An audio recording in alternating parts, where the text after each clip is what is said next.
오늘도 주님의 은혜 가운데 주의 말씀이 깨달아지는 복된 하루가 되시기를 주님의 이름으로 축복합니다.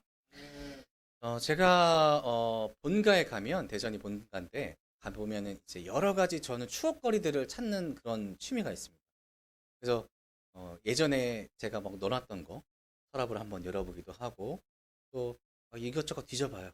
아, 옛날에 이랬었지 막 그러면서 마지막에 보는 게 뭐냐면 앨범을 보는데 보면은 제 성장 과정들이 다 보이죠. 빨가벗고 이렇게 딱 벌렁 누워져 있는 것부터 시작해서 뭐 천진난만하게 막 뛰어놀던 그 어린아이의 시절, 그리고 질풍노도와 같은 그런 반항의 시간을 가졌던 사춘기들, 그때 보면 자세들이 다 삐딱하게 있어요. 반항심이 있어가지고. 그리고 뭐 열심히 즐겁게 잘 놀았던 청년의 시기 뭐 하면서 이렇게 쭉 성장해온 그런 사진을 보게 됩니다. 그러면서 그 사진을 보면서 제가 저 자신한테 물어보는 거죠. 뭐냐면은 나는 잘 자라고 나는 잘 변화되었는 거. 뭐 멋있게 표현했지만 나 잘 살았나? 이렇게 표현하는 거죠. 나는 과연 진짜 잘 살고 있었나? 그거에 대한 질문이 됩니다. 사람이 시간이 지나면 당연하게 사람은 노화하죠. 그래서 사람의 겉모습부터 시작해서 이 속에 있는 것들까지 다 변하게 됩니다. 뭐 방부제 미모라고 했던 사람들도 나중에 보면은 뭐 어느 정도 나이가 먹었다라는 것을 증명이 되고, 또 저같이 동안이라고 하는 사람들도 시간이 지나면 머리도 벗겨지기도 하고 뭐 이렇게. 제가 최근에 키를 쟀는데 0.5cm가 줄었더라고요. 가뜩이나 작았는데 너무 마음이 아팠어요. 살은 찌는데 키는 줄어들고. 뭐 외모적인 모습이 변화되는 것은 누구나 다 느끼는 겁니다. 그런데 외모뿐만이 아니라 사람의 마음 또한 자라면서 계속해서 변하게 되는 것들 우리는 알고 있죠.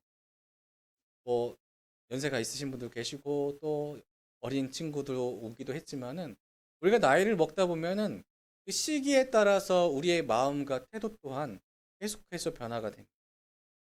누구라도 동일한 시간 가운데 살아가는데 그 중에서 예수님을 믿는다라고 하는 우리는 어떻게 성장했고 또 어떻게 변화하고 있을까요? 그리고 어떻게 변화되는 것이, 어떻게 성장하는 것이 진짜 하나님께서 원하시는 그런 모습일까? 우리 한번 좀 생각을 해보려고 합니다.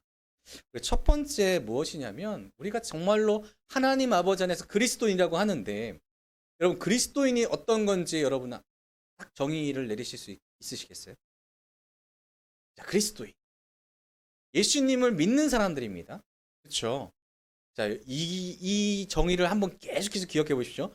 예수님을 믿는 사람이 그리스도인인데, 그럼 믿는다는 건 뭐냐면은 예수님을 닮아가는 거죠. 그리고 예수님이 가신 길을 따라가는 사람들. 이것이 믿는다는 겁니다. 그러면은 예수님을 믿는 여러분 그리스도인들은 어떤 사람들이냐면 예수님을 믿는데 어떻게 해요? 예수님을 닮아가고 따라가는 사람들입니다. 아멘. 여러분 이 정의를 잘 기억하십시오. 자, 그러면 이 사람들이 어떻게 변화해야 되는가? 첫 번째는요, 눈높이가 높아져야 됩니다. 아이는 키가 자랄수록 아이가 보는 세상이 조금씩 달라지죠. 저같이 뭐 좀 약간 키가 작은 사람들은 뭐 그 눈높이가 뭐 달라져봤자 뭐 30cm 되겠지만, 아무튼 낮은 자리에 있다가 쭉 올라가 보면은 세상이 점점 작아지는 것을 느낍니다. 제가 한 7, 8년 전에 초등학교 1학년 때부터 5학년 때까지 살았던 그 집을 찾아갔어요. 왜 찾아갔냐면 그 집이 이제 재개발돼서 없어진다는 거예요. 그래서 추억 여행 한번 하자 해서 와이프 몰래 한번 대전에 가가지고 거길 딱 갔는데 놀이터를 한번 가본 거예요. 근데 그 놀이터가 옛날에 그렇게 넓었어요. 어마무시했어요. 그런데 갔는데 내가 기억했던 그 놀이터? 달라진 거죠. 누가 달라졌을까요? 제가 달라진 겁니다. 놀이터 크기는 똑같은데 제가 자라나고 성장해 보니까 그 놀이터가 더 이상 큰 곳이 아니라는 겁니다. 마찬가지로 우리가 맨 처음에는 세상 가운데서 세상을 바라봅니다. 예수님을 믿기 전에, 온전하게 신앙이 성숙하기 전에는 우리의 눈높이가 낮아져서 우리는 밑에 있는 세상들을 바라보게 되어 있습니다. 세상에서 어떻게 살아가야 되지? 세상에서 어떻게 나한테 요구하고 있지? 세상이 원하는 가치가 무엇이지? 세상은 우리한테 무엇을 잘 산다고 얘기할까? 이 고민들을 하고 산다는 거죠. 근데 우리의 신앙이 자라날수록, 우리의 신앙이 조금 더 나아질수록 우리는 점점 눈높이가 높아집니다. 제가 지난번 설교 때 하나님께서 우리가 겸손해질 때에 어떻게 만드신다고 하셨을까요? 하나님은 우리를 높이신다고 했죠. 왜냐하면은 세상이 원하는 그 낮은 가치보다 더 높고 높은 하나님의 가치를 바라볼 수 있도록 우리를 높이신다는 겁니다. 그러면 신앙이 바르게 자란다는 것은 우리의 눈높이가 점점 높아져서 하나님이 원하시는 눈높이로 세상을 바라보게 된다는 거죠. 세상이 원하는 것을 우리가 원하는 것대로 취하는 것이 아니라 우리가 세상을 하나님의 눈높이로 바라보는 겁니다. 이게 성장이고 아이였던 신앙이 커진 겁니다. 우리가 어렸을 때에 그 작은 그 공간이지만 정말로 커 보였던 것처럼 우리가 아이와 같은 신앙, 이거는 작은 신앙을 이야기합니다. 그때에는 세상의 모습을 보면은 정말 화려해 보이고, 아, 저렇게 사는 게 정말로 멋있어 보이고, 저게 진짜인 것 같습니다. 그런데 우리의 신앙이 정말로 깊어지면 깊어질수록 어떻게 됩니까? 우리가 믿고 있는 것이 진리. 천국이 진짜 있는 거구나. 천국이야말로 이 세상 어떤 것과도 비교할 수 없구나. 하나님이야말로 세상에서 강하다고 하는 그 어떤 것보다 더욱더 강하신 분이고 전지전능하신 분이구나. 이것이 우리 삶에 강하게 와닿게 된다는 거죠. 그래서 우리의 성장은, 바른 성장은 신앙의 눈높이가, 세상을 바라보는 그 눈높이가 하나님이 바라보는 그 눈높이로 자라나는 것을 이야기한다는 것입니다. 그래서 우리의 신앙이 자라가고 우리의 신앙이 순수해질수록 어떻게 되냐면 어떤 마음이 가질까요? 세상 딱 보면서 아, 작다. 뭐가요? 세상이.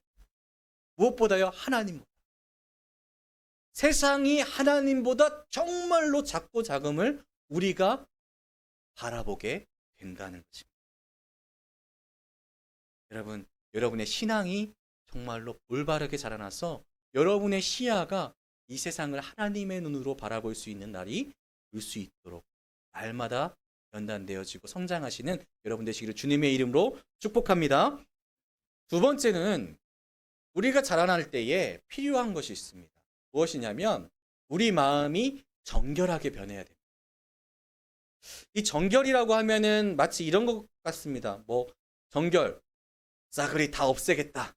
이 마음속에 아무것도 남기지 않고 하나님만 남기겠다.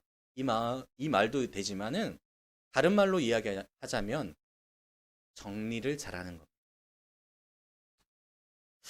우리 마음 가운데 신앙이, 하나님을 향한 믿음이 작았을 때는요, 우리 마음 가운데 정말로 북적북적합니다. 온갖 잡동사니가 이 안에 가득한 거예요. 여러분 한번 생각해 보십시오. 상상해 볼게요. 여러분이 있는 방이 있는데 그 방 안에 온갖 물건들이 계속 너저분하게 펼쳐져 있습니다. 내가 어디다 놨는지도 잘 기억이 안 나요. 근데 갑자기 나한테 필요한 중요한 게 생각났습니다. 찾으려고 할 때 잘 찾을 수 있을까요? 아니죠. 그런데 만약에 여러분이 그 모든 것들을 용도에 맞게, 쓰임에 맞게, 또 순서에 맞게 잘 정리해뒀다라고 생각해 보신다면 우리가 마땅히 찾아야 될 것을 찾을 때에 그것을 쉽게 찾을 수가 있겠죠.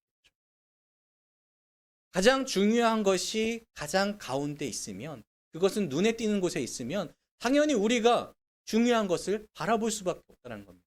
그 중요한 것이 무엇이 되어야 될까요? 하나님이 되어야 됩니다. 그리고 또 중요한 것은 나머지 것은 잘 정리가 되어 있어야 된다는 겁니다. 우리 마음 가운데 하나님밖에 없어. 사실 이건 거짓말이잖아요. 우리 안에 하나님도 계시고 다른 것들도 있지만 가장 중요한 자리에 하나님을 모시고 그리고 나머지 것들을 우리의 순서대로 잘 정리하는 것. 이것이 바른 신앙의 성장이라는 것입니다. 요전에 유충규 목사님께서 설교에서 바울이 자기가 가지고 있었던 것들을 쭉 나열한 내용들이 있었습니다. 본래 바울의 자랑이 무엇이었을까요? 바울의 자랑은 이런 것이었습니다. 이 사도행전 22장 3절부터 4절에는 이렇게 말씀해요. 나는 유대인으로 길리기아 다소에서 나왔고 그리고 이성에서 자라 가말리알 문화에서 우리 조상들의 엄한 교훈을 받았고 오늘 너희 모든 사람처럼 하나님에 대하여 열심히 있는 자라. 내가 이 돌을 박해하여 사람을 죽이기까지 하고 남녀를 결박하여 옥에 넘겼노니 라고 말합니다. 그러니까 이 바울은 지금 이 안에서 내가 세상에서 살아갔을 때에 하나님의 뜻을 몰랐을 때에 예수님을 믿지 않았을 때에 정말로 부유한 집안에서 자랐습니다. 그리고 부유한 집안에서 좋은 교육을 받았습니다. 그리고 나름의 종교적 열심이 엄청나게 뛰어난 사람이었다. 근데 여기에 하나님이 계셨냐? 라고 물어본다면 아니었다. 진짜 중요한 거는 예수 그리스도를 믿는 도를 박해하고 있었다는 거예요. 예수님이 참 진리인데 그것을 외에 다른 것들로 자랑하고 있었던 거죠. 근데 이 바울이 예수님을 만난 다음에 어떻게 정리를 하냐면 이 신앙을 정리를 하냐면 또한 이 모든 것을 해로 여김은 내 주 그리스도 예수를 아는 지식이 가장 고상하기 때문이라. 내가 그를 위하여 모든 것을 잃어버리고 배설물로 여김은 그리스도를 얻고. 자, 어떤 것이 이제 이 삶에서 가장 중요하게 정리가 됐습니다. 바울이 신앙이 점점 자라날수록 이 안에는 예수 그리스도 외에는 다른 것들은 다 배설물과 같다라고 극단적으로 표현할 수 있을 정도로 정리가 되는 모습이죠. 우리 삶에서 가장 중요한 분이 예수님이다라고 인정될 때가 우리의 신앙이 바르게 자라났다라고 이야기할 수 있다는 거예요. 다른 무언가가 우리를 유혹할 때가 많이 있습니다. 다른 무언가가 정말 우리를 속삭입니다. 예수님보다 더 소중한 것이. 세상은 우리한테 이야기할 때가 많죠. 지금 당장 내가 앞에 어려움이 닥쳤을 때에 지금 예수님 따질 때야? 좋은 사람 찾아가야지. 힘 있는 사람 찾아가야지. 현실을 모르네. 이렇게 유혹할 때가 많이 있죠. 지금 당장 해결하려면은 돈이 필요해. 언제까지 예수님 찾고 있을 거야? 이렇게 얘기해요. 그런데 바울이 고백한 이 고백을 기억하십시오. 예수를 아는 지식이 가장 높다라고 이야기합니다. 가장 귀하다라고 이야기합니다. 다른 것 외에 없다라고 이야기합니다. 이게 마음이 정결한 것. 깨끗하게 정리가 되어 있는. 그랬을 때에 이 바울이 자랑을 이렇게 하기 시작합니다. 이제 고린도후서 12장 9절에 나에게 이르시기를 내 은혜가 내게 족하다. 이는 내 능력이 약한 데서 온전하여 짐이라 하신지라. 그러므로 도리어 크게 기뻐함으로 나의 여러 약한 것들에 대하여 자랑하리니 이는 그리스도의 능력이 내게 머물게 하려 함이라. 아멘. 여러분, 이 안에 예수 그리스도가 가장 가운데 계실 때에 우리 마음 가운데 하나님께서 우리의 삶의 중심이 되셨을 때에 그 은혜가 가장 높다는 것을 고백해 보시길 바랍니다. 우리의 힘이 약해졌다고 생각합니다. 우리는 흔히 이런 생각을 가질 때가 많아요. 우리 안에 정말로 가득 차게 뭔가가 채워졌을 때에 그때 내가 제일 강하다라고 생각할 수 있겠지만 그것이 강한 것이 아니라 내 능력이 약할 때 강함. 이것이 우리의 고백이죠. 정말로 우리의 능력이 약할 때에 주님께서 우리를 위하여서 능력을 발휘하시기 때문이고 그때에 비로소 우리가 더욱더 진실하게 예수님을 찾기 때문입니다. 근데 이러한 고백 전에 우리가 이렇게 더 멋지게 살아가는 방법은 없을까요? 모든 상황 속에서 주님을 찾는 여러분 되시기를 주님의 이름으로 축복합니다. 우리 마음이 정결한 것, 우리가 바르게 자라나는 것은 여러분의 마음 한번 돌아봐 보십시오. 내 마음 가운데 예수님의 자리는 어디에 있는지. 혹시나 예수님을 찾아야 되는데 다른 것들을 막 뒤적거리면서 예수님 어디 있지? 어디 있지? 이렇게 되어 있는 우리의 마음인지, 아니면 내가 주님을 찾기 위해서 눈을 돌리자마자 예수님께서 그곳에 계신지, 아니면 끊임없이 내가 예수 그리스도만 바라보고 계신지. 이 세 번째까지 성장하시기를 다시 한번 축복합니다. 세 번째는 우리 마음이 정결하기 위해서는 필요한 것이 있습니다. 우리 마음이 예수 그리스도께 집중하기 위해서는 필요한 것이 있는데 그것이 무엇이냐면 하나님의 뜻에 관심을 갖는 것입니다. 우리가 하나님을 믿고 정리를 한다는 것은 그런 의미가 있습니다. 내 안에 있는 모든 것들 내려놓겠습니다. 주님, 내가 회개합니다. 내가 주님 외에 섬겼던 다른 우상들 다 치워버리겠습니다. 내가 회개하며 나가고 또 주님을 내 중심 가운데 살아가려면 끊임없이 하나님께서 우리에게 무엇을 말씀하시는지 관심을 둬야겠습니다. 하나님께서 여러분에게 지금 어떠한 뜻을 두고 계신지 여러분 알고 계십니까? 아이들한테 한번 물어보면 하나님이 너한테 무슨 뜻을 갖기 원해? 라고 물어보면 에이 몰라요 하고 웃으며 도망갑니다.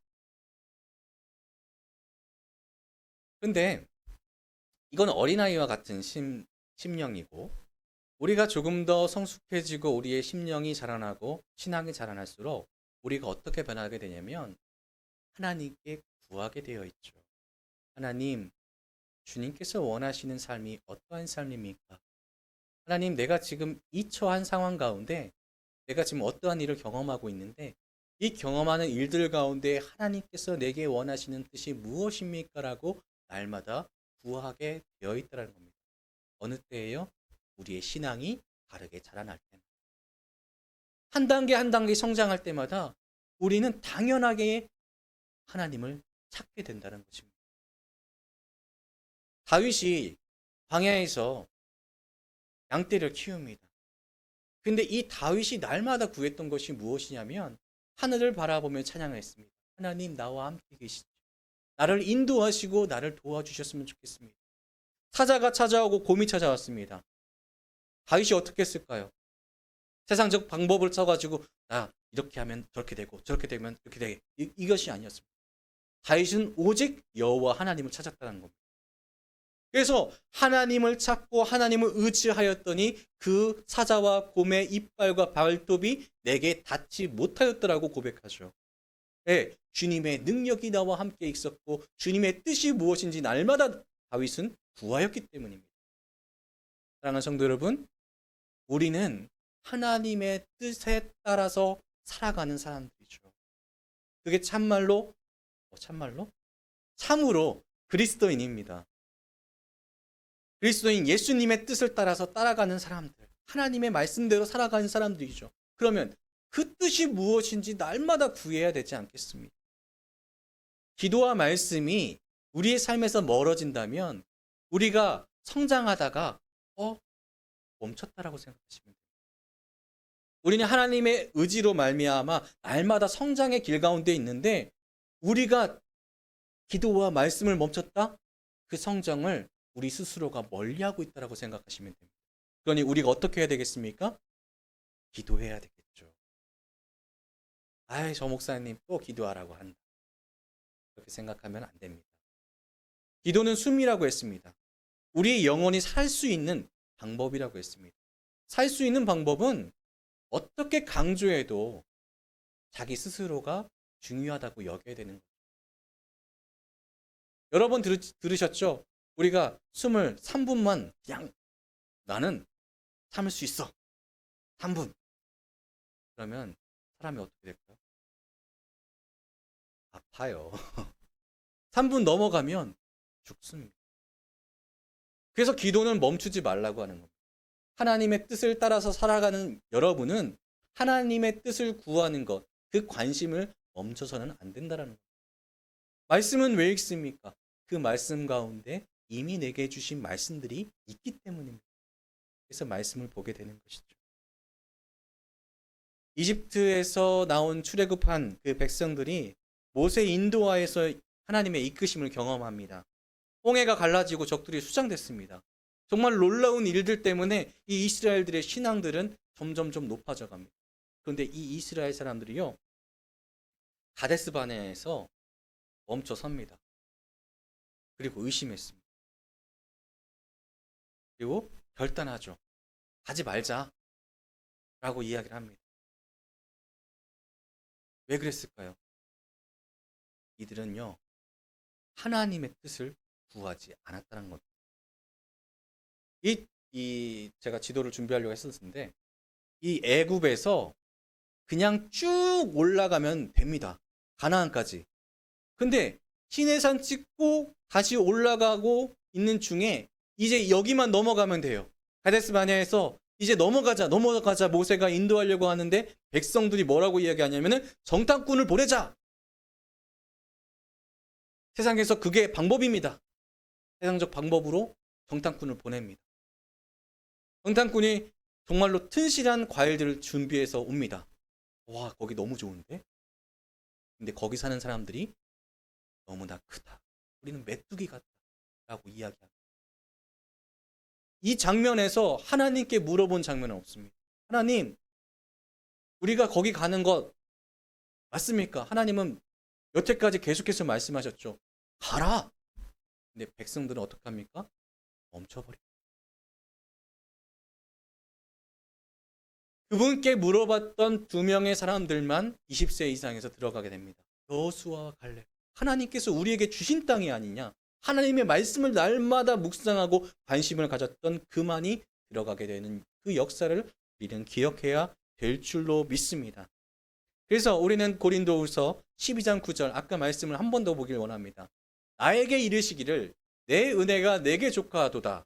이는 내 능력이 약한 데서 온전하여 짐이라 하신지라. 그러므로 도리어 크게 기뻐함으로 나의 여러 약한 것들에 대하여 자랑하리니 이는 그리스도의 능력이 내게 머물게 하려 함이라. 아멘. 여러분, 날마다 하나님께 부르짖으십시오. 날마다 하나님의 말씀을 찾으십시오. 우리의 능력 가지고 살아가는 세상이 아닙니다. 하나님의 능력으로 살아갈 수 있는 여러분 되시기를 축복합니다. 마지막으로 우리가 바르게 성장한다. 내가 주의 뜻 안에서 그리스도인으로 바르게 자라나고 있고 변화된다. 참된 변화는 하나님의 뜻을 택하고 행하는 것입니다.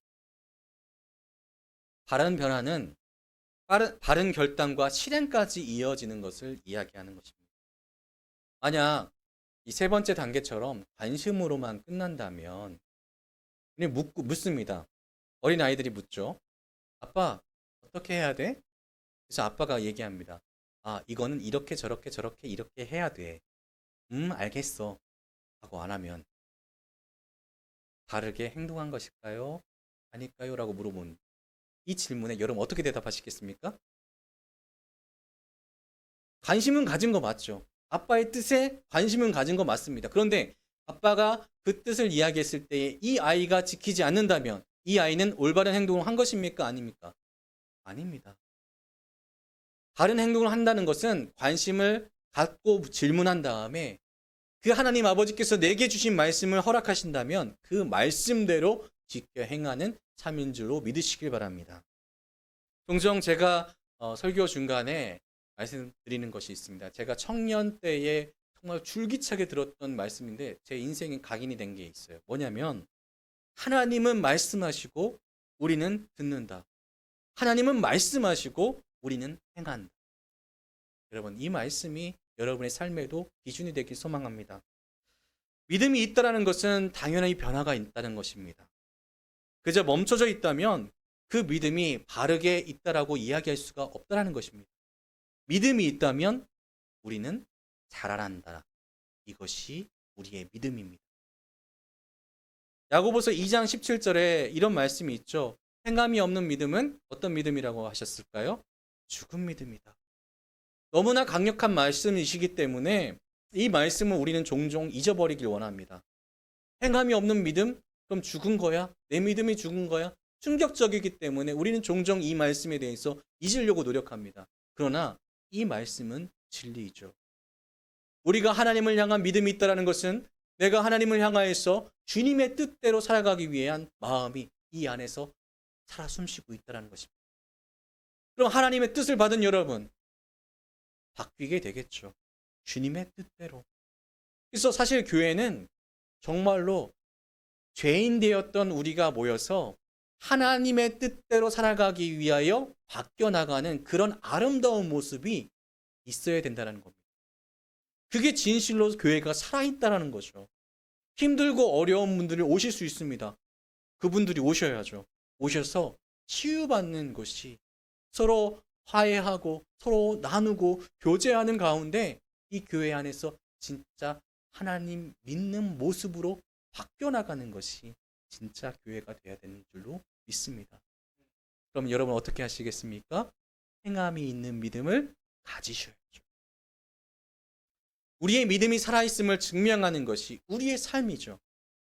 오늘 말씀은 이렇습니다. 너희는 이 세대를 본받지 말고 오직 마음을 새롭게 함으로 변화를 받아 하나님의 선하시고 기뻐하시고 온전하신 뜻이 무엇인지 분별하도록 하라. 아멘. 여러분, 이 말씀이 여러분에게 주어졌을 때에 오늘 말씀 이 세대를 본받지 말라라고 이야기합니다. 여러분의 눈높이를 하나님께 맞춰보십시오. 그리고 마음을 새롭게 하십시오. 정결케 하시길 바랍니다. 변화를 받으십시오. 하나님의 뜻을 날마다 구하십시오. 하나님의 선하시고 기뻐하시고 온전하신 뜻이 무엇인지 날마다 구하셔야 됩니다. 그리고 뭐 해야 됩니까? 분별이죠. 행동해야 됩니다. 그래서 여러분은 결단을 해야 되는데 오늘의 하루가 내일의 하루가 앞으로의 모든 하루가 나에게는 내 믿음이 성장하는 시간이 되게 하겠습니다. 여러분, 이 2절 앞에 있는 1절은 이렇게 고백합니다. 그러므로 형제들아 내가 하나님의 모든 자비하심으로 너희를 권하노니 너희 몸을 하나님이 기뻐하시는 거룩한 산제물로 드리라. 이는 너희가 드릴 영적 예배니라. 아멘. 여러분의 삶이 예배가 되길 소망합니다. 여러분이 내어지고 드려지는 것 두려워하지 마시기 바랍니다. 여러분 안에 가득 차 있던 마음속에 있는 다른 것들이 있다면 한번 내어 던져 보십시오. 그리고 하나님을 찾아보십시오. 그 하나님이 여러분에게 다른 무엇보다도 기쁨을 허락하실 겁니다. 평안을 허락하실 것입니다. 그리고 자라나게 하실 것입니다. 말씀을 정리하려고 합니다. 우리는 이 세대와는 다른 그리스도인이죠. 그래서 우리의 변화는 다른 것이 아닙니다. 하나님을 향하여 우리는 자라나야 됩니다. 그리고 하나님의 뜻에 합하기 위해서 날마다 물어봐야 됩니다. 그리고 우리는 그것을 지켜 행해야 됩니다. 여러분 누구한테 칭찬받기 원하십니까? 하나님이시죠. 우리가 칭찬받아야 되는 유일한 존재는 다른 누군가가 아니라 하나님 한 분밖에 없다는 것. 여러분 날마다 기억하시면서 주 안에서 참된 행복을 누리시는 복된 그리스도인 되시기를 주님의 이름으로 축복합니다. 기도하겠습니다.